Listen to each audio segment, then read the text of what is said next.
성도 여러분 안녕하십니까?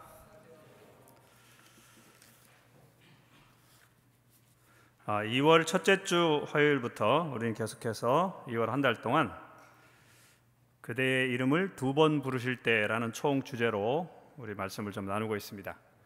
첫 번째 시간에는 아브라함아 아브라함아라는 제목으로 말씀을 같이 나누었고, 저번 시간에는 야곱아 야곱아라는 제목으로 야곱을 두 번 부르시는 그 같은 음성을 우리가 서로 또 나눴습니다.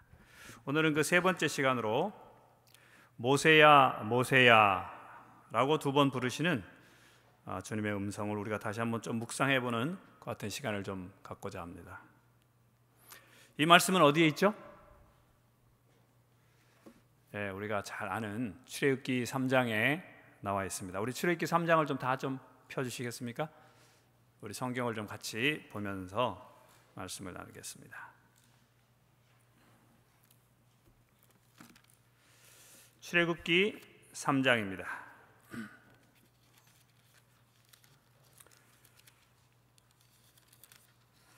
오늘 지금은 우리 3장 1절부터 5절까지 좀 같이 읽도록 그렇게 하겠습니다. 우리 성도님들께서 홀수절을 읽어주십시오. 제가 짝수절을 읽겠습니다. 출애굽기 3장 1절부터 5절까지 있는 말씀입니다. 자, 3장 1절 다 같이 시작.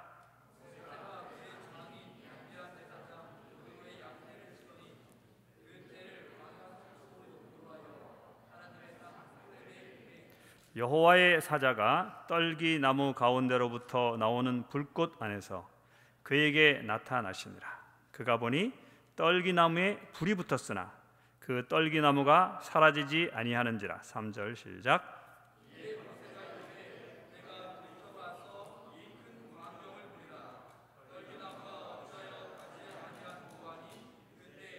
여호와께서 그가 보려고 돌이켜 오는 것을 보신지라. 하나님이 떨기나무 가운데서 그를 불러 이르시되 모세야 모세야 하시매 그가 이르되 내가 여기 있나이다. 시작. 하나님이 이르시되 이리로 가까이 오지 말라. 내가 선 곳은 거룩한 땅이니 내 발에서 신을 벗으라. 오늘 출애굽기 3장에 내가 선 곳은 거룩한 땅이니 라고 먼저 모세야 모세야 두 번 부르신 다음에 하신 첫 번째 말씀은 무엇이냐? 내가 선 곳은 거룩한 곳이다 하는 것입니다. 거룩함은 무엇입니까? 거룩함은 어디가, 무엇이, 언제가 거룩합니까? 또 무엇이 거룩함을 만듭니까? 이것을 하나님께서 모세에게 알려주신 것입니다. 내가 선 곳은 거룩한 곳이니, 거룩한 땅이라. 어디가 거룩한 땅입니까? 내가 서 있는 바로 그곳입니다. 양 배설물의 냄새가 나는 바로 그곳입니다. 치열한 삶의 현장이죠. 시끌벅적한 시장판이나 힘든 공사장, 사람들의 생명을 급박하게 다루는 병원이나 학생들과 열띤 토론을 나누는 바로 그런 강의실, 바로 우리가 지금 서 있는 곳, 바로 그것이 거룩한 땅이라고 말씀했습니다. 고상하고 또 한적한 또 아늑한 그 어떤 곳이 아니라 우리의 삶이 바삐 돌아가는 바로 그곳, 내가 서 있는 곳, 이것은 다시 말하면 우리의 삶 전체를 의미하고 있는 것입니다. 바로 그곳이 거룩한 곳이다. 인간은 사실 어떤 특정한 장소나 또 사람, 또 물건, 또 공간, 이런 것들을 거룩하게 만들고 또 이렇게 신성시합니다. 그래서 그것을 성심으로 대하고 또 굉장히 귀하게 여기고 또 굉장히 조심스럽게 다룹니다. 그래서 이러한 행위를 또 이런 마음을 굉장한 종교심의 표현이라고 생각합니다. 그러나 여러분, 이것을 바꾸어 보면 이것은 신을 바로 거기에 머물도록 만드는 것입니다. 하나님을 바로 그 장소에 가두어 두는 것이죠. 하나님을 그 물건에 붙들어 매두는 것입니다. 하나님을 성직자에게 국한시켜 놓는 것이죠. 그래서 그 사람은 거룩하게 살아야 합니다.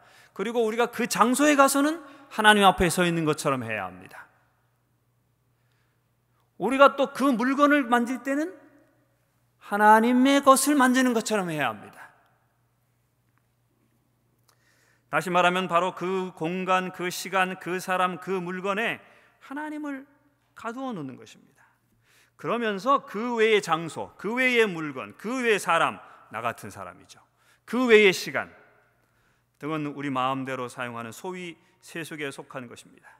거기에는 하나님도 없고 하나님의 법이 작동하지 않는 것입니다.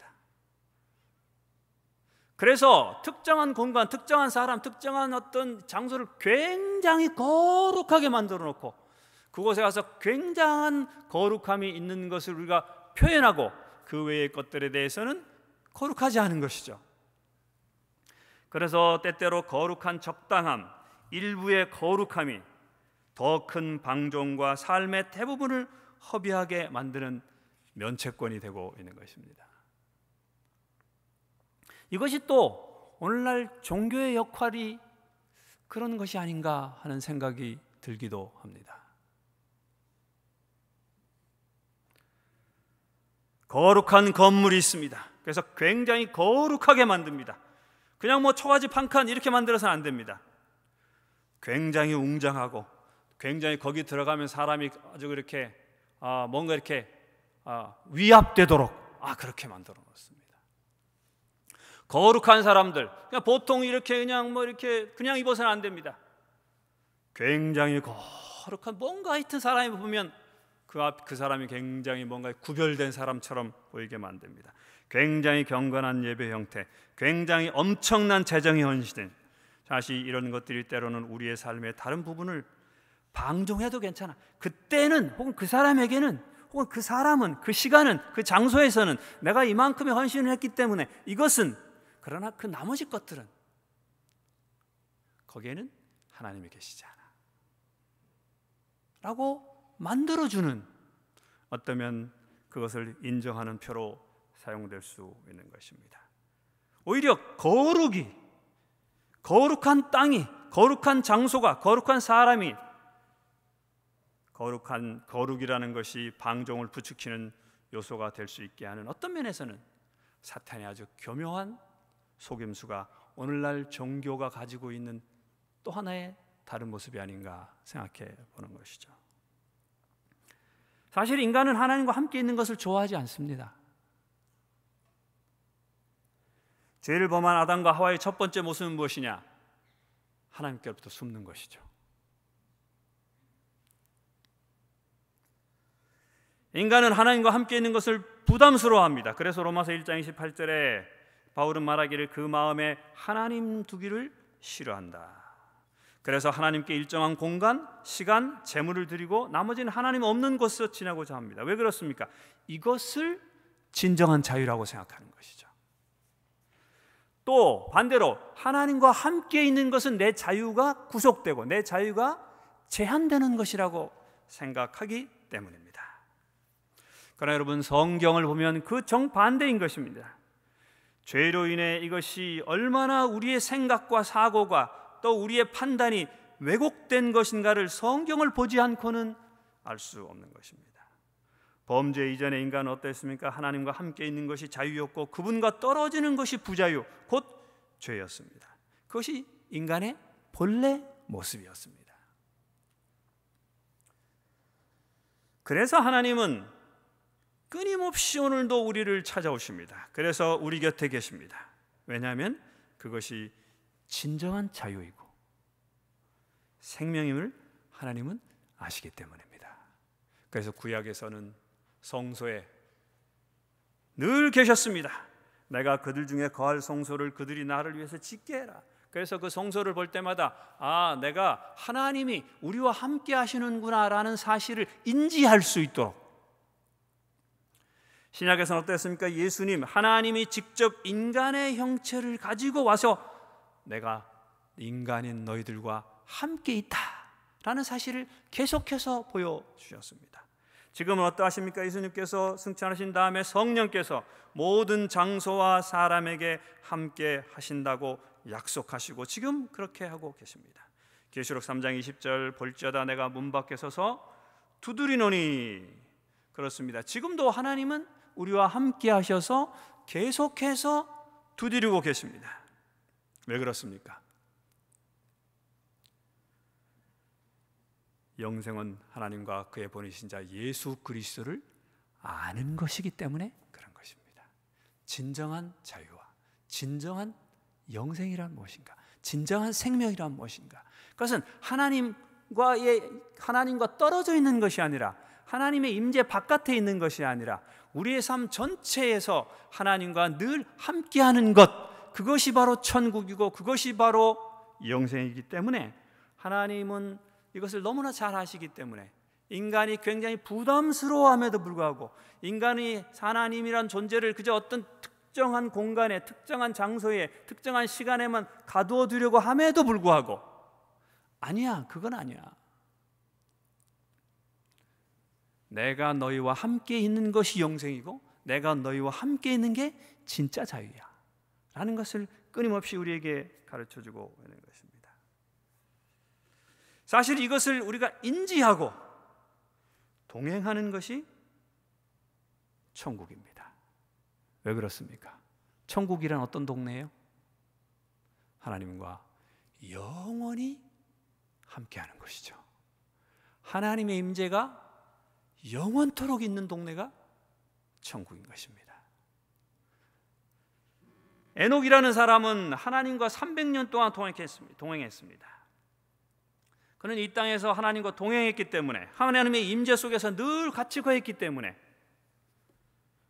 그 시간을 연장하고 그 장소를 바꿔도 아무 문제가 되지 않았습니다. 그래서 하나님께서 데려가신 것입니다.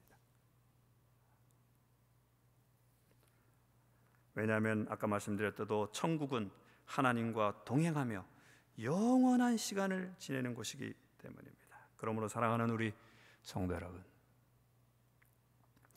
하나님의 임재가 우리에게 부담이나 어색함이 되지 않도록 하십시다. 하나님을 특정한 공간과 특정한 장소에 가두어 놓고 거기서만 거룩하고 그 사람에게만 거룩하고 그 시간에만 거룩한 것이 아니라 우리의 지금 양 배설물 냄새가 풀풀 나는 또 먼지 나는 이 세상길에서 시장 바닥에서 내가 지금 있는 어떤 회사 거기에서 또 부장과의 아주 썰끄러운 관계 속에 있는 바로 그 어떤 삶의 터전에서 거기서도 여전히 우리와 함께 하시는 그분과 오늘 내가 거기에서도 함께 하는 것, 바로 그것이 천국의 삶임을 오늘도 기억하면서 바로 거기에 하나님과 동행하는 것을 연습하시는 저와 여러분이 되기를 간절히 바랍니다. 하나님께서 내가 선 곳은 거룩한 것이니 한 다음에 두 가지 명령을 주십니다. 그 첫 번째 명령은 무엇이냐? 신을 벗으라는 것이고 두 번째 명령은 나중에 나옵니다. 이제 가라는 것입니다. 하나님께서 명령하신 첫 번째 명령은 무엇이냐? 내가 선 곳은 거룩한 것이니 거룩한 땅이니 내 발에서 신을 벗으라. 하나님이 나의 삶에 함께 하심을 깨달은, 지금까지는 그냥 양치는 거기에 하나님이 없는 줄 알았습니다. 그런데 하나님이 나타나셨어요. 내가 양치는 이곳에도 하나님이 계시는구나 라는 사실을 그가 깨달았습니다. 그때 하나님께서 그에게 하신 말씀이 무엇이냐? 하나님의 임재가 나와 함께 하시는구나, 나의 삶 전체에 함께 하시는구나 라는 사람에게 하나님께서 말씀하신 첫 번째 말씀은 내 발에서 신을 벗으라는 것이죠. 왜 그렇습니까? 거룩함에 참여시키기 위한 하나님의 명령입니다. 신을 벗는 것은 무엇입니까? 그건 구별을 의미합니다. 또 겸손과 존경을 의미하는 것이죠. 내 앞에 있는 상대가 지금의 나의 모습으로는 전혀 만날 수 없는 존재다 라는 사실을 인지하고 나의 있는 모습을 완전히 버리고서 그것이 신발을 벗는 것입니다. 새로운 나의 모습으로. 왜? 내가 그분 앞에 가기에는 내가 신고 있는 신발로 상징되는 내 삶의 지금의 모습, 지금의 어떤 상태라는 분은 이 상태로는 절대로 그분을 만날 수가 없어 라는 것 때문에 신을 벗는 것입니다. 나의 어떤 것을 가지고는 만날 수 없는 존재 앞에 내가 서 있다는 것입니다. 신을 벗는다는 것은 그러므로 현재의 나의 존재를 벗는 것입니다. 나의 존재가 죽는 것입니다. 왜냐하면 그분은 이 세상과는 전혀 다른 세상의 존재이기 때문입니다. 비록 지금 하나님이 양을 치는 내 삶의 현장에 들어와서 나에게 나타나셨지만은 그분과 나는 전혀 다른 존재인 것입니다. 나와 같은 공간에 있다고 해서 지금 내가 지금 그분을 보고 있다고 해서 그분이 나를 쳐다보고 있다고 해가지고 나와 같은 존재냐? 아닌 것입니다. 전혀 다른 존재입니다. 그래서 그 존재 앞에 나가기 위해서는 어떻게 해야 되는가? 나의 존재를 버려야 합니다. 그게 신을 벗는 것이죠. 신을 벗음으로 삶의 현장에서 하나님의 거룩한 공간에서 하나님의 구별된 공간으로 내가 들어가는 것입니다. 하나님의 거룩함에 참여하는 첫 번째 단계는 무엇이냐? 그것은 내 존재를 벗는 것입니다. 신을 벗는 순간 하나님의 거룩한 공간에 참여하게 되는 것이죠. 신을 벗는다는 것은 무엇입니까? 안식일의 세상 일을 멈추는 순간입니다. 회식 자리에서 술을 먹지 않는 순간입니다. 거짓말을 해야 딱 맞는 바로 그 순간인데 그 순간에 거짓말을 하지 않는 바로 그 순간인 것이죠. TV를 끄는 순간입니다. 기도하기 위해 세상에 열려져 있던 바로 그 눈을 감는 바로 그 순간입니다. 성경을 펴는 순간일 수 있습니다. 우리는 이때 거룩에 참여하는 것입니다. 레위기서 11장에 보면 음식물에 대한 것이 쭉 나오죠. 무엇을 먹어라, 무엇을 먹어라. 근데 하나님께서 그 모든 것을 다 말씀하신 다음에 마지막에 내가 왜 이것을 자꾸 너에게 이렇게 하라고 얘기하느냐? 내가 거룩하니 너희도 거룩해라. 내 거룩함에 참여하기 위해 너희도 거룩하게 되는데 너희가 거룩하게 되는 것은 무엇이냐? 거창한 거 아니야. 우리의 삶에서 어떤 것을 먹지 말아야 될 때, 내가 무엇인가를 갖다가 해고하지 말아야 될 때, 그것이 나의 거룩함에 참여하는 것이야 라고 말씀하고 있는 것입니다. 우리는 세상에 먼지 나는 땅을 밟고 다닙니다. 그것이 바로 우리가 발을 디디고 살아가도록 하나님께 주신 삶의 현장입니다. 그래서 우리는 열심히 그리고 치열하게 살아야 하고 또 그렇게 살고 있습니다. 그러나 여러분, 우리는 늘 기억해야 합니다. 우리는 이 땅에 처했지만 이 땅에 속하지 않은 사람이라는 사실. 마치 하나님께서 모세의 양치는 장소에 함께 하셨지만 전혀 다른 차원의 양치는 그 현장 속에 직접 하나님께서 임하셨지만, 그러나 그 양치는 그 현장과는 동떨어진 어떤 다른 존재이셨던 것처럼, 다른 차원의 존재이셨던 것처럼, 다른 차원의 존재하셨던 것처럼, 마치 예수께서 죄로 가득 찬 이 땅에서 발을 붙이고 30년 이상을 사셨지만은, 그러나 그것과는 전혀 다른 죄 없는 공간에 사셨던 것처럼 말입니다. 우리는 이 땅에 발을 붙이고 살아갑니다. 이 땅에서 치열하게 살아갑니다. 우리 옆집에 있는 김씨 아저씨가 우리는 매우 비슷하게 살아갑니다. 우리 앞집에 있는 박씨 아저씨와 저는 거의 다름없이 살아갑니다. 그럼에도 불구하고 양치는 공간에 나타나신 하나님은 우리와 매우 비슷하게 보입니다. 그러나 그분은 우리와 전혀 달라지시, 예수께서 이 땅에 오셨을 때 그냥 어린아이부터 응에 태어나가지고 30살 넘겠도록 살 때 그분은 그냥 우리와 똑같은 존재셨습니다. 그러나 그의 삶은 전혀 다른 삶이었던 것처럼 왜 그랬습니까? 그는 이 땅에 속한 신발 벗고 사는 사람이었기 때문이죠. 사랑하는 여러분, 신을 벗음으로 우리는 분주한 삶에서도 늘 기억합니다. 무엇을 기억합니까? 내가 하나님의 거룩한 면전 앞에, 거룩한 공간 안에 같이 들어와 있다는 사실을 우리는 깨닫는 것입니다. 노예 생활로 고생하는 당신의 백성을 위해서 양 배설물 냄새가 가득한 모세의 땅을 하나님께서 찾아오셨듯이 오늘 우리의 먼지나는 삶의 현장을 찾아오셔서 우리와 함께 동행하기를 원하십니다. 하나님은 그 하나님과 동행하는 사람들, 이 땅에 살지만 세상을 향한 세상에 먼지나는 신발을 벗고 살아가기를 하나님은 오늘 원하십니다. 사랑하는 여러분, 그분의 그 초청에 응하셔서 오늘 비록 우리가 이 땅에서 살아가지만 신발을 벗고 살아가는 우리 모두가 되기로 결심하십시다.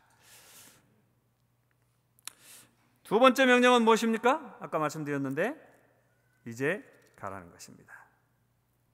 9절 볼까요? 우리 성경 아까 펴셨으니까 7절부터 보겠습니다. 여호와께서 이르시되 내가 애굽에 있는 내 백성의 고통을 분명히 보고 그들이 그들의 감독자로 말미암아 부르짖음을 듣고, 하나님은 보시고 듣고 그 근심을 알고 계십니다. 그래서 내가 내려가서, 누가 내려가요? 하나님이 내려가십니다. 그들을 애굽인의 손에서 건져내고 그들을 그 땅에서 인도하여 아름답고 광대한 땅, 젖과 끓이 흐르는 땅, 이런 족속, 여부 족속의 지방에 데려가려 한다. 지금 누가 이 일을 하려고 하십니까? 하나님께서 하려고 하십니다. 자, 그러니까 9절, 이제 가라, 이제 가라 말씀했습니다. 내 백성 이스라엘 자손을 애굽에서 인도하여 내가 할 것이다 말씀했습니다. 11절에 보시면 12절, 하나님이 이르시되 내가 반드시 너와 함께 있으리라. 여러분,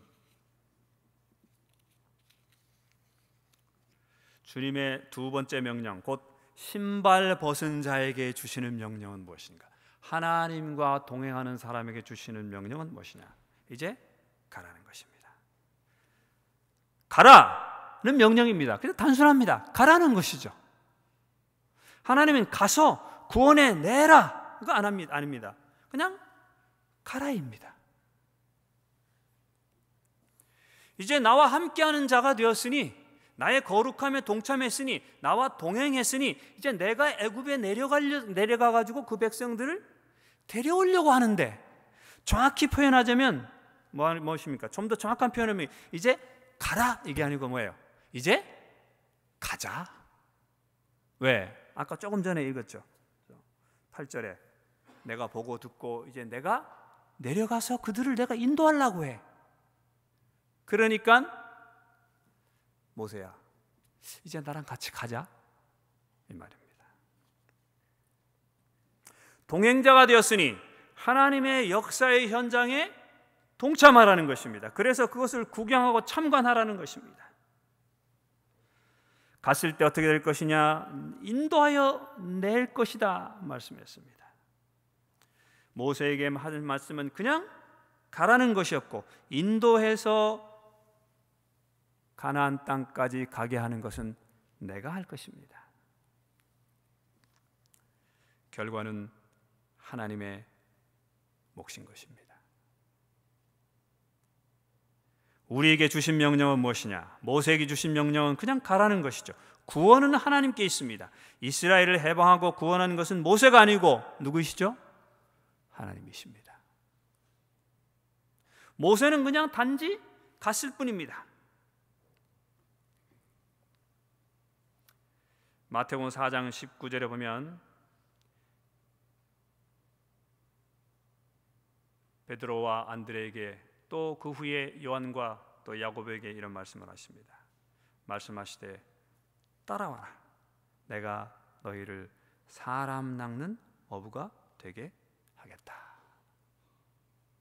이들에게 명령하신 것은 정확하게 뭐예요? 야, 너희들이 사람 낚는 어부가 돼. 이게 아니에요. 따라와. 그러면 사람 낚는 어부가 뭐예요? 되게 만들어주는 것은 누구의 일이십니까? 하나님의 일이십니다. 사도행전 1장 4절부터 쭉 8절에 보면 4절에 보면 이런 말씀이 있습니다. 사도와 함께 모이사 그들에게 분부하여 이르시되 예루살렘을 떠나지 말고 내게서 들은 바 아버지께서 약속하신 것을 기다려 8절 오직 성령이 너희에게 임하시면 너희가 권능을 받고 예루살렘과 온 유대와 사마리아와 땅끝까지 이르러 내 증인이 되라가 아니에요. 되리라 입니다. 우리가 그걸 자주 내 증인이 되라라고 읽기도 하고 그렇게 받아들이기도 하지만 성경의 정확한 말씀은 그게 아닙니다. 여기에서 예수님께서 정확하게 사도들에게 하신 말씀은 무엇이냐? 아버지께서 약속하신 것을 기다리라는 명령밖에 없습니다. 그러면 뭐가 오시냐? 성령이 임하십니다. 성령이 임하시면 너희가 권능을 받게 될 것이고 예루살렘과 온 유대와 사마리아 땅까지 이르러 내 증인이 될 거예요. 되라는 게 아닙니다. 내가 너에게 이렇게 은혜를 많이 베풀었으니까 이 정도는 나를 위해서 해야 되지 않겠어? 이게 뭐 큰 희생이라고. 내가 너를 위해서 십자가상에 그렇게 처참하게 죽고 그런 고통을 당해서 너희에게 영원한 생명을 줬는데 너희가 그래 나를 위해서 이 정도도 못한다는 말이야? 이 말이 아닌 것이죠. 너 한번 해봐. 내가 한번 도와줄게. 뒷짐 주고 이렇게 뭐 어려울 때 내가 한번 도와줄게. 이런 말씀이 아닙니다. 하나님은 나를 이용해서 혹은 우리를 이용해서 하나님 자신이 필요한 어떤 것을 이루려고 하시지도 않고 사실 그럴 필요도 전혀 없습니다.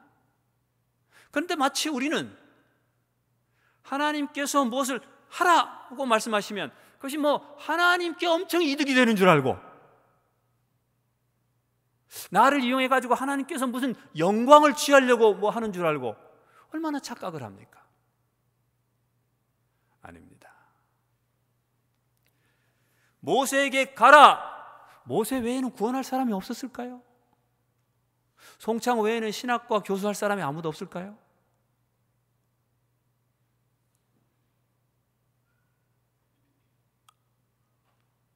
아닐 것입니다. 줄 서 있을 것입니다. 모세 외에는 아무도 없을까요? 그 다음에 여호수아가 훌륭히 그 일을 한 것을 보면 뭐 그렇지도 않은 것 같습니다. 그렇습니다. 그러므로 오늘 우리에게 가라라고 말씀하시는 것은 무엇입니까? 가라가 아닙니다. 멋진 일을 내가 지금 하려고 하는데 내가 내려가서 지금 이스라엘 백성들 내가 이렇게 막 고생하고 있는데 내 백성이야. 네 백성 아니죠.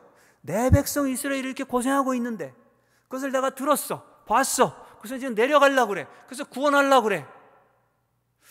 그런데 너 같이 가면 어떠냐? 내가 멋진 일을 하려고 하는데 같이 가자 말씀하시는 것입니다. 사랑하는 여러분, 혹시 우리의 삶에서 여러분의 이름을 나의 이름을 2번 부르시고 무엇을 해라 혹은 하자라고 하시거든 나이 많다고 핑계 대지 마세요. 뭐 난 남자라서 안 되고 나는 여자라서 안 되고 나는 뭐 초등학교밖에 안 나와서 안 되고 나는 뭐 대학원 나와서 안 되고 뭐 나는 직업이 뭐 지금 이래가지고 난 변변치 않아서 다른 사람들 내가 뭐 능력이 없어. 나 영어를도 잘 못하고 뭐. 하나님께서 우리의 이름을 2번 부르셔서 내가 선 곳은 거룩한 땅이니 내 발에서 신을 벗고 이제는 가자라고 말씀했을 때 첫 번째 감사하십시다. 왜요? 나 없어도 되는 일인데 그분이 나와 함께 하자고 불러주시니 얼마나 감사합니까? 그렇지 않습니까? 네. 나 없어도 되는데 하나님이 나와 함께 하자고 하시는데 얼마나 정말 자다가도 벌떡 일어나서 감사한 일 아닙니까? 너 옆에 있는 친구에게 야, 너 뭐 나와 함께 교회 한번 가자, 이 말을 할 사람이 세상에 나밖에 없을까요? 그래 나에게 그 일을 시킬 때 얼마나 감사합니까? 왜? 그 친구가 그렇게 해가지고 하나님의 거룩한 영광에 동참하는 것을, 그 놀라운 기적을 나와 함께 체험하기를 하나님은 원하시는 것입니다. 두 번째, 하나님께서 우리의 이름을 부르시고 가자고 하실 때 가십시다, 하십시다. 왜냐하면 그것은 내가 할 일이 아니고 그분께서 하자고 하시니까 뭐 손해볼 일이 뭐가 있겠습니까? 왜냐하면 나와 함께 하시자고 하는 분은 어떤 분입니까? 스스로 계신 분입니다. 오늘 이렇게 나온 스스로 계신다는 건 무엇입니까? 떨기나무가 타지 않아도 불이 생기게 만들 수 있는 분이에요.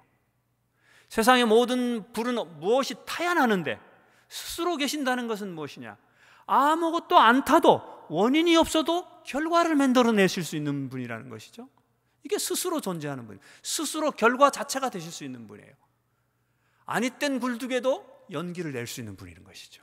그런 분이 나와 함께 하자고 하시는데 손해볼 게 뭐가 있겠습니까? 모든 것이 가능한 분이 함께 하시겠다고 하십니다. 여러분은 하나님께는 섭리는 있지만 실패는 없습니다. 하나님께는 섭리는 있을 수 있어요. 그러나 실패는 없어요. 그 하나님께 나보다 나를 더 잘하시는 분이 나와 일하자고 하는데 뭐 내가 뭐 영어 못한다고 그러고 뭐 내가 뭐 키가 작다고 그러고 뭐 내가 뭐 초등학교밖에 안 나와서 그렇고 내가 뭐 대학밖에 안 나와서 그렇고 뭐 내가 무슨 뭐 직업이 지금 이래서 그렇고 하나님께서 몰라서 뭐 나보고 하자는 거 아니잖아요. 나보다 나를 더 잘하시는 분이 그 일을 하자고 하시고 그 일을 시키실 때는 아멘 하고 받아들이시기를 간절히 바랍니다. 왜냐하면 하나님의 은사와 부르시면 후회하심이 없기 때문입니다. 세 번째, 겸손하십시다. 왜냐하면 그것은 내가 한 일이 아니고 누가 하신 일이에요? 그분께서 하신 일이기 때문입니다. 뭐가 나를 통해서 내 손을 쫙 올렸을 때마다 아말렉이 죽고 내가 지팡이를 탁 길들더니 나일강이 쫙 갈라지고 막 그냥 홍해가 쫙 갈라지고 나일강이 피가 되고 뭐 메뚜기 떼 왔다 갔다 할 때 내 지팡이가 그렇게 하신 것인가 아니라 하나님께서 그렇게 하셨다는 사실을 겸손히 깨닫고 겸손히 하나님께 영광을 돌리십시다. 하나님께서 오늘 우리의 삶에서 우리와 함께 이루시는 이 놀라운 일들을 여러분 또 남은 시간 체험하시고 안식일에 다시 만나서 나와 함께 하셨던, 나와 동행하셨던 그 하나님께서 나와 함께 도대체 무슨 일이 이루어졌는지는 모세처럼 가만히 서서 나는 구경하고 있었는데 하나님께서 야 이런 일을 이루셨어 라고 해서 서로 나눌 수 있는 안식일 예배가 되기를 간절히 바라면서 오늘 말씀을 마치겠습니다. 자, 오늘 기도 제목이 있습니다. 지금 신입생들이 MVP 캠프 2차 캠프를 하고 있죠. 학교 생활에 잘 적응할 수 있도록 기도해 주시면 좋겠습니다. 가족과 함께하는 어린이 겨울 성경학교가 2월 22일부터 있습니다. 인사이동 하시는 6명의 목사님들이 있습니다. 이재균, 이광현, 서지호, 민상원, 그다음에 정범진, 박정규 목사님이죠. 그다음에 다음 주에 우리 북미 정상 2차 정상회담이 있죠. 그 일을 위해서 또 기도해 주시고 김기효 집사님, 박승주 집사님의 이게 잘못 적었네요, 그죠? 박순주 집사님 부군의 모친입니다. 죄송합니다. 맞죠, 그죠? 김기효 집사님의 모친, 고 박승자 성도님의 장례 일장 지금 입관 예배 드리고 내일 발인 하관 있습니다. 같이 이 일을 위해서 기도해 주시고 또 우리 자신이 오늘 하나님의 그 거룩하심에 동참하고 나를 가자고 하시는 부르심에 혹시 내가 그동안 거절한 게 뭐가 있는지 다시 한번 생각해 보시고 동참하시는 그 같은 기도가 있기를 바랍니다. 잠깐 우리 음악 나올 때까지 기도하겠습니다.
다 함께 마치는 찬미 533장 기립하셔서 함께 찬미하시겠습니다.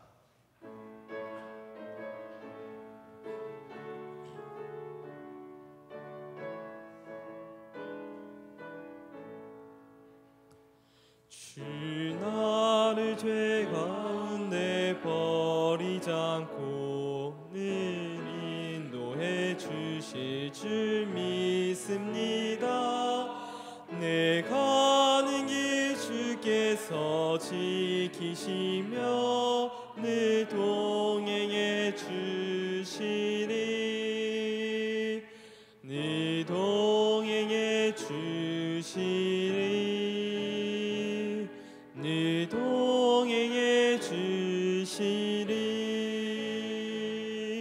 주 나에게 이 길 임주시고 늘 동행해 주시리. 주 나에게 큰 영광 보이려고 늘 영생의 길로 날 이끄시네. 나 주님의 손 굳게 잡으리니 늘 동행해 주시리. 늘 동행해 주시리. 늘 동행해 주시리. 주 나에게 이 길 임주시고 늘 동행해 주시리. 주 나에게 새 영광 보여주며 늘 나에게 평안함 주시겠네. 저 주님의 손 굳게 잡으리니 늘 동행해 주시리. 늘 동행해 주시리. 늘 동행해 주시리. 주 나에게 이 길 임주시고 늘 동행해 주시리. 하늘에 계신 우리 아버지여, 이름이 거룩히 여김을 받으시오며 나라의 임하옵시며 뜻이 하늘에서 이룬 것 같이 땅에서도 이루어지이다. 오늘날 우리에게 일용할 양식을 주옵시고 우리가 우리에게 죄 지은 자를 사하여 준 것 같이 우리 죄를 사하여 주옵시고 우리를 시험에 들게 하지 마옵시고 다만 악에서 구하옵소서. 나라와 권세와 영광이 아버지께 영원히 있사옵나이다. 아멘.